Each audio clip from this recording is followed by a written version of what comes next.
Welcome to of the record. Neat paper leakage కలకలం అలా ఉంచితే తెలంగాణ రాజకీయాల్లో ఇప్పుడు మరో పాతభూతం బయటపడింది. 7 ఏళ్ల కిందట ఇంటర్ విద్యార్థుల ఆత్మహత్యల విషాదం తెరపైకి వచ్చి అధికార ప్రతిపక్షాల మధ్య ప్రాణాలకు తెగించే సవాళ్లకు దారితీసింది. గ్లోబారిన సంస్థ బినామీ వివాదం కేటీఆర్ మెడకు చుట్టుకుందా, లేక ఇదంతా రాజకీయ కక్ష సాధింపు డ్రామానా? విజిలెన్స్ రిపోర్ట్ బయటకు వస్తే ఎవరి పేర్లు బయటపడబోతున్నాయి?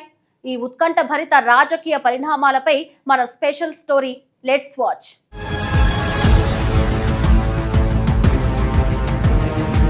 నీట్ పేపర్ లీకేజీ ఉదాంతం దేశవ్యాప్తంగా కలకలం రేపుతున్న వేళ తెలంగాణ రాజకీయాల్లో మరో కొత్త వివాదం తీవ్ర దుమారాన్ని రేపుతుంది. కొడంగల్ నిరసన ర్యాలీలో ముఖ్యమంత్రి రేవంత్ రెడ్డి చేసిన వ్యాఖ్యలు రాష్ట్ర రాజకీయాల్లో ఒక్కసారిగా పెను ప్రకంపనలు సృష్టించాయి. ఇంటర్మీడియట్ విద్యార్థుల జీవితాలతో చెలగాటమాడిన గ్లోబారిన సంస్థ బీఆర్ఎస్ వర్కింగ్ ప్రెసిడెంట్ కేటీఆర్ బినామీ అంటూ ఆయన తీవ్ర ఆరోపణలు గుప్పించారు. 2019లో పరీక్ష ఫలితాల వెల్లడిలో ఆ సంస్థ విఫలమవ్వడం వల్లనే సుమారు 25 మంది విద్యార్థులు ఆత్మహత్యలు చేసుకున్నారని గుర్తు చేశారు. ఈ పరిణామంతో అప్పట్లో జరిగిన సంచలన ఘటనలో ఒక్కసారిగా తెరపైకి వచ్చి రాష్ట్రంలో తీవ్ర చర్చనీయాంశంగా మారాయి. అధికార ప్రతిపక్ష పార్టీల మధ్య ఈ అంశంపై మాటల యుద్ధం తారాస్థాయికి చేరుకుంది.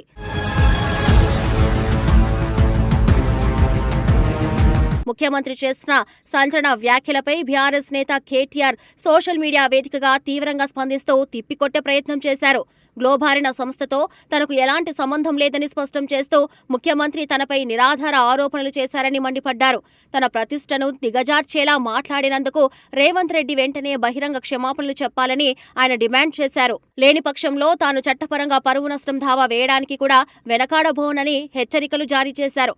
అనుకున్నట్టుగానే ఆయన కోర్టులో పరువు నష్టం దావా వేసి రాజకీయంగా వేడిని మరింత పెంచేశారు. ఇందిరా పార్క్ వద్ద జరిగిన ధర్నా కార్యక్రమంలో కేటీఆర్ మరో అడుగు ముందుకు వేసి సీఎం రేవంత్ రెడ్డిపై విరుచుకుపడ్డారు.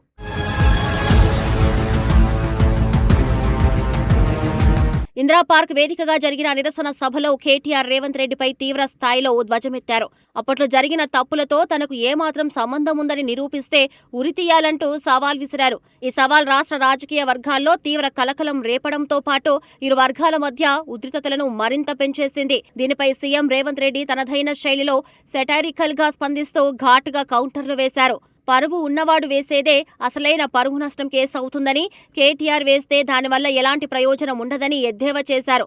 అసలు విషయంపై దమ్ముంటే కేటీఆర్ నేరుగా సీసీఎస్ కు వెళ్లి గ్లోబారిన సంస్థపై ఫిర్యాదు చేయాలని సవాల్ విసిరారు. తాను స్వయంగా విచారణకు ఆదేశిస్తే కక్ష సాధింపు అని అంటారు కాబట్టి ఆయనే స్వయంగా ఫిర్యాదు చేయాలని సూచించారు.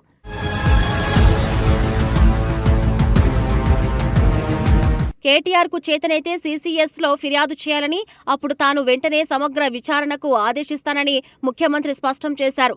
అంతేకాకుండా జన్వాడ ఫామ్ హౌస్ భూమి ఏ రాజుల కాలం నుంచి వచ్చిందో త్వరలోనే అన్ని విషయాలు బయటికి వస్తాయని సంచలన వ్యాఖ్యలు చేశారు. గ్లోబారిన సంస్థ ఖచ్చితంగా కేటీఆర్ బినామీ సంస్థేనని, ఇంటర్ పరీక్ష పేపర్ల మూల్యాంకనంలో విఫలమైనప్పుడే దానిని బ్లాక్ లిస్ట్ లో పెట్టి ఉండాల్సిందని అభిప్రాయపడ్డారు. అప్పట్లో తగిన చర్యలు తీసుకోకపోవడం వల్లే ఆ సంస్థ పేరు మార్చుకుని ఇప్పుడు సీబీఎస్ఈ మూల్యాంకనంలో కూడా తప్పులు చేసే స్థాయికి ఎదిగిందని దుయ్యబట్టారు.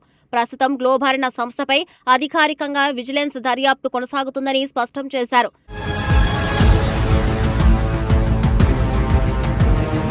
విజిలెన్స్ దర్యాప్తు పూర్తిస్థాయి నివేదిక అందిన తర్వాత ఈ వివాదానికి సంబంధించిన అసలు నిజాలన్నీ బయటపెడతామని రేవంత్ రెడ్డి తేల్చి చెప్పారు. 2019 నాటి వివాదం మళ్లీ తెరపైకి రావడంతో ఈ వ్యవహారం ఇటుతో అటు తేలేలా కనిపించడం లేదని రాజకీయ విశ్లేషకులు భావిస్తున్నారు.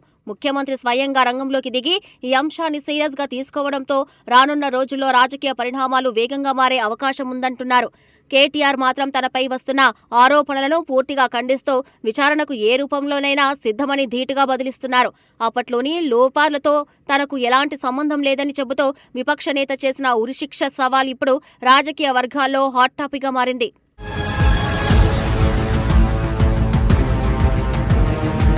అయితే ఇరు వర్గాల మధ్య జరుగుతున్న ఈ మాటల యుద్ధం చూస్తూ ఉంటే రాబోయే రోజుల్లో ఈ వివాదం మరింత ముదిరేలా కనిపిస్తుందని పరిశీలకులు అంచనా వేస్తున్నారు. విజిలెన్స్ శాఖ నుంచి రాబోయే నివేదిక ఎప్పుడు వస్తుందోనని, ఆ తర్వాత రాజకీయ కథనం ఎలాంటి మలుపులు తిరుగుతుందోనని అందరూ ఆసక్తిగా ఎదురుచూస్తున్నారు. విద్యార్థుల భవిష్యత్తుకు సంబంధించిన ఈ సున్నితమైన అంశంపై అధికార ప్రతిపక్షాల మధ్య జరుగుతున్న పోరు రాష్ట్రంలో ప్రధాన చర్చనీయాంశంగా నిలిచింది. ఒకరిపై ఒకరు చేసుకుంటున్న సవాళ్లు, ప్రతి సవాళ్లు తెలంగాణ రాజకీయాల్లో తీవ్ర ఉత్కంఠను రేకెత్తిస్తున్నాయి. విద్యార్థుల జీవితాలతో ముడిపడి ఉన్న ఈ సున్నితమైన అంశంపై రానున్న రోజుల్లో ఇంకెన్ని సంచలన పరిణామాలు చోటు చేసుకుంటాయో వేచి చూడాలి.